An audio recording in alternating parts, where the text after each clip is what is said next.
Have you ever met a chronic exaggerator? I'm sure most of us have stumbled across someone at some point who has a creative way of making stories seem bigger than they actually are. Well, today we're looking at Nassau, a game where the height of a sailor's yarn is key to their reputation on the seas. This is an exploration, set collecting pirate adventure where you gather your crew, upgrade your ship, and sail out to plunder, battle beasts, and stash your loot. Then, spin the tallest tales back in port to claim your fame. Nassau is designed by Stefan Feld and published by Queen Games as part of the Stefan Feld City Collection. It plays 2 to 4 players and takes about 90 to 120 minutes to play. I'm Ryan and this is how I roll. Thanks for dropping anchor with me today. There's always room at the table for you. So grab your cutlass and come aboard for a full look at Nassau, and we'll reconvene at the end for my final thoughts.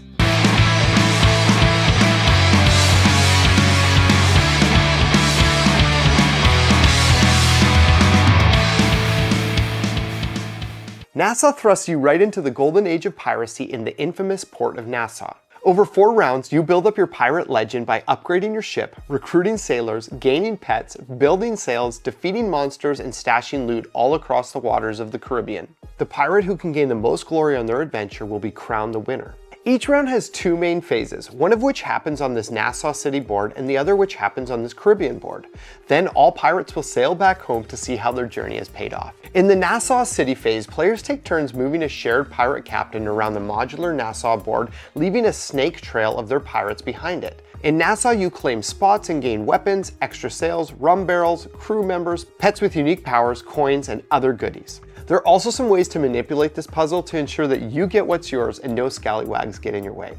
In Phase 2, you set sail into the Caribbean to put the resources you gained in town to work. You will spend provisions to move your ship across the map in order to do these actions. Fight one of these opponent tokens, utilizing your weapons and ammo crates to gain glory, but risking damage to your ship and other losses. Capture an outpost to gain a bonus. This also gives you a new pier that you can launch your boat from in future rounds.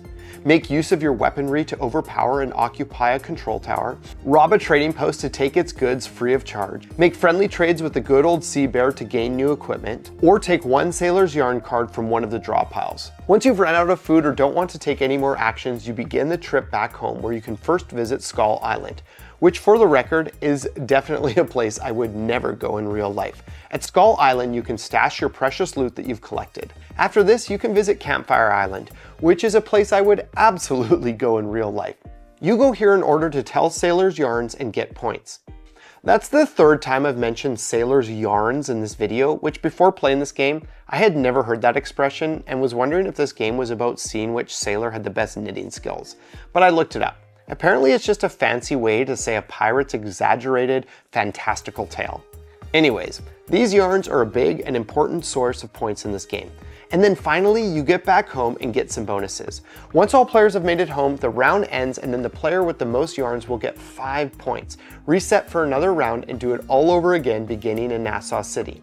If this was the 4th round, the game ends and you get points for your ammo crates that are still on control towers, the number and variety of sea opponents you defeated, the goods you managed to stash in your hideout, how impressive your weapon collection is, sailors that are accompanied by cute little pets, and a few pitiful points for items left over in your inventory.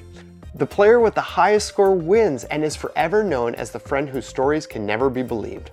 The rest of you should probably take up another hobby, like knitting.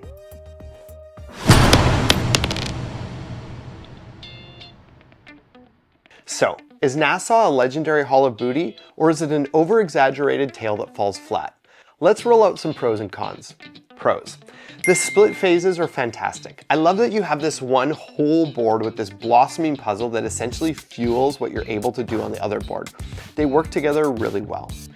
The upgrades and synergies are pretty exciting. Collecting sails, pets, sailors, weapons, and all that to increase what you can accomplish feels extremely satisfying. I also like how it's still a bit of a point salad like many Stefan Feld games, but also with a focus on these yarn cards that are pretty important. You still get points from all kinds of things and can take various paths, but I don't think you can completely ignore these cards and will need to compete with others on them. Cons. There are a couple aspects that, while still fun, are not completely intuitive, like how you combo sailors with other aspects and how exactly you utilize ammo crates in various situations. It's not a big thing, but you'll probably need to reference the rulebook a couple times throughout the game. Look, Nassau is a classic Stefan Feld vibe, and it's part of the City Collection by Queen Games that has been going on for many years now. These games are usually pretty consistent for what they are. A solid Euro where you're managing multiple paths to victory and trying to be as efficient as you can to combo together actions, strategies, and ultimately gain as many points as possible. These are not theme-heavy games that take you off to mystical lands. They're fascinating puzzles that let you try to cleverly outbuild your opponents. And listen, that's for sure how I roll. I'm a fan of this series and most Stefan Feld games, and this game fits well within many of his other titles. Personally, I would probably rank this one toward the high end of Stefan Feld games, not as high as Civolution or Castles of Burgundy, but getting close up there. But what you're here to find out is if this game is how you roll or not. Personally, I'd recommend this game to people who are fans of, well, first of all, the Queen Games City series that this is a part of, also Fortunes of Scoundrel Bay, which I've reviewed here, Pirates of Maracaibo, and also Five Tribes, which that one might sound a bit obscure, but I think that the spatial puzzle, the combos, and the multiplier scorings give a similar vibe.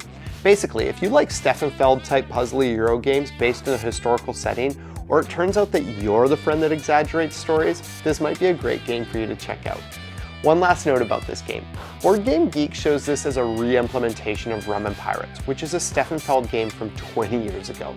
And some people online have complained about this. However, I think this is an entirely different experience. The City board has a similar look and mechanics, but it works fairly differently, and it's only one aspect of this game. So if you've heard that, and that's made you question this game, I would probably ignore that because I don't think it's very accurate.